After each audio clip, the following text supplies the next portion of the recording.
Masih semangat ya?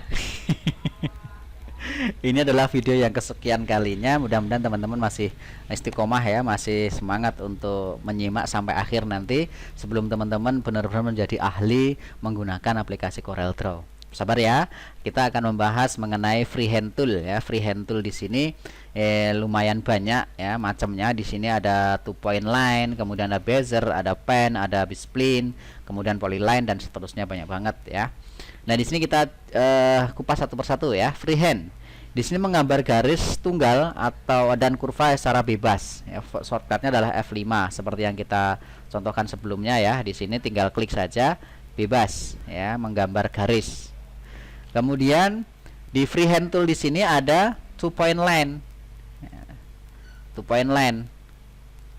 Nah, berarti apa? Membuat garis dari 2 titik. Pengertiannya adalah menghubungkan 2 titik sehingga bentuk garis yang lurus. Jadi kalau hanya diklik saja nggak bisa, harus diklik tahan, mau diarahkan kemana, sehingga dia akan menjadi garis yang lurus seperti ini. Nah, seperti ini ya, keren ya. Ini juga sering digunakan ketika kita misalkan ingin membuat denah begitu ya. Nah, seperti ini. Nah, membuat gambar-gambar gitu ya, itu sering juga digunakan.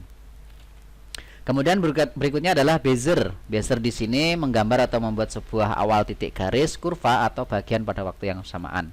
Bezier, nah, kita lihat. Biasanya di sini ada apa namanya, garis bantunya, titik, gitu kan. Kemudian titik di mana? Di sini kita tahan, set, tuh. Ada garis bantunya, set. Nah, seperti itu. Titik dah. Bezier. Kemudian ada pen tool, hampir sama dengan bezier sebenarnya, hampir sama. Namun di sini satu titik, tidak ada kurvanya. Misal nih, pen tool yang sering saya gunakan. Nah, apa ya istilahnya? Ada ini ya, benangnya gitu ya. Nah, kalau yang bezier tidak ada. Kalau yang apa namanya, pen ada benangnya ini. Nah, seperti ini. Kalau bezier tidak ada. Titik, udah tuh. Baru dia muncul setelah kita klik tuh. Seperti itu. Kalau pen itu ada benangnya atau bayangan lah, istilahnya nyebutnya kita bayangan. Kemudian B-spline, membuat objek atau garis yang melengkung dengan menempatkan posisi titik-titik tertentu. Kita lihat ya seperti apa nih. Misalkan di sini, kemudian di sini. Dan di sini tuh, jadi menghubungkan titik-titik itu.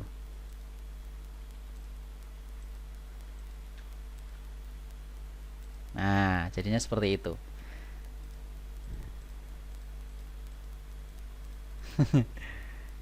Nah ya, jadi kayak membuat apa ya, semacam garis yang menutup lah gitu ya, dan dia akan menghubungkan dengan secara mandiri. Kemudian berikutnya adalah polyline ya. Polyline di sini. Polyline di sini menggambar garis-garis dan kurva. Sudah, skip saja. Oke, kemudian di sini ada polyline. Nah, di sini.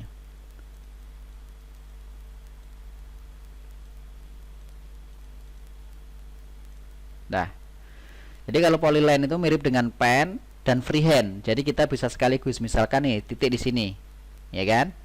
Nah, ini kan kayak pen tool nih. Kita klik, ya. Kemudian kita tahan, ini jadi freehand, tuh. Kemudian kita lepas, jadi lurus lagi. Jadi gabungan gitu ya, freehand dan pen tool. Namun bedanya tidak bisa melengkung sekaligus. Jadi kalau kita buat di sini lengkung, otomatis jadi garis. Nah, tidak bisa melengkung seperti halnya pen tool tadi.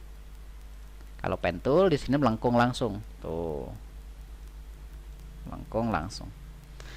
Berikutnya di sini ada 3-point curve, ya, berarti 3 titik begitu ya.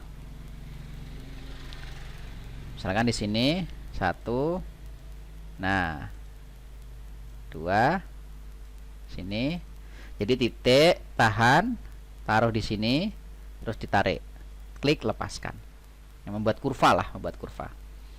Kemudian ada smart drawing, ya, menggambar garis atau bidang yang bebas sesuai keinginan. Shift S shortcutnya. Nah, smart drawing. Mantap ini. Iya, mirip seperti freehand ya. Tuh, mirip seperti freehand. Persis. Ya, mirip seperti freehand. Kemudian di sini bisa apa namanya? Diatur ya untuk recognition ini kayak pembenaran begitu ya, pembenaran evaluasi sehingga nanti dia akan mengkoreksi sendiri ya. Ya, seperti itu teman-teman ya, untuk freehand sudah selesai ya. Banyak sekali yang sering digunakan, biasanya saya menggunakan pen ini ya ketika kita membuat objek gitu ya, menyeleksi ya, ini menggunakan pen tool. Kemudian kita bisa berikan warna. Jadi seperti itu pembahasan untuk pen tool atau freehand ya, freehand. Dan insya Allah nanti kita akan membahas di artistic media tool ya. Di sini hanya ada beberapa, nanti kita samakan atau kita satukan dengan yang namanya rectangle dan ellipse ya, 3 sekaligus nanti insya Allah di video mendatang. Terima kasih. Selamat belajar, selamat mencoba dan tetap semangat.